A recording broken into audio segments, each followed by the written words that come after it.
அண்மை செய்தியை பார்த்து வருகிறோம். குறைந்த விலையில் தங்கம் வாங்கி தருவதாக கூறி ரூபாய் 20 கோடி வரை மோசடி செய்ததாக எழுந்த புகாரில் கைது நடவடிக்கையிலிருந்து தப்பிக்க ஷீலா மேரி சென்னை உயர்நீதிமன்றத்தில் முன்ஜாமீன் கோரி மனு அளித்திருந்தார். பெண் காவல் ஆய்வாளர் ஷீலா மேரியின் முன்ஜாமீன் மனு தள்ளுபடி செய்யப்பட்டிருக்கிறது.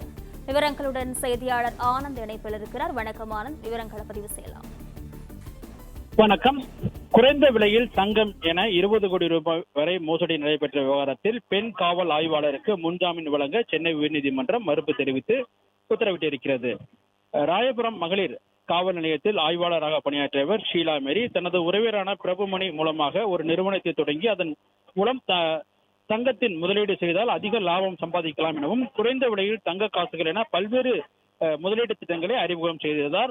கடந்த 2023 மற்றும் 24 ஆண்டுகளில் சுமார் 200க்கும் மேற்பட்டோர் பிரபுமணி நடத்தி வந்த நிறுவனத்தில் முதலீடு செய்தனர். பிரபுமணி பெரும்பாலும் ஆய்வாளர் ஷீலா மேரியின் காவல்துறை வாகனத்தில் வைத்து இந்த நடவடிக்கையில் ஈடுபட்டதாக குற்றம் சாட்டப்பட்டிருக்கிறது. இந்த நிலையில் இந்த நிறுவனத்தில் 2024 ஆண்டு இறுதியில் மூடப்பட்டு விட்டதாகவும் பிரபுமணி தலைமறைவாகி விட்டதாகவும் இதன் மூலமாக முதலீடு செய்தவர்கள் ஏமாற்றப்பட்டதாக சென்னை அசோக் நகர் பொருளாதார குற்றப்பிரிவு காவல்துறையில் புகார் அளித்தனர்.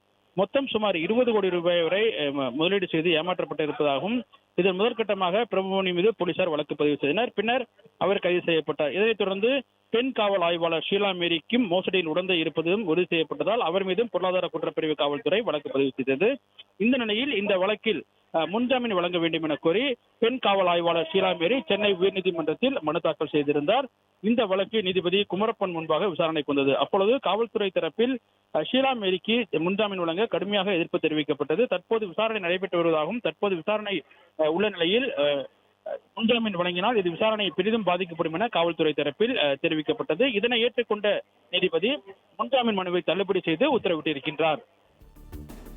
பிளே ஸ்டோர் மற்றும் ஆப் ஸ்டோரில் இருந்து பாலிமர் செயலியை QR கோடு மூலம் பதிவிறக்கம் செய்யுங்கள்.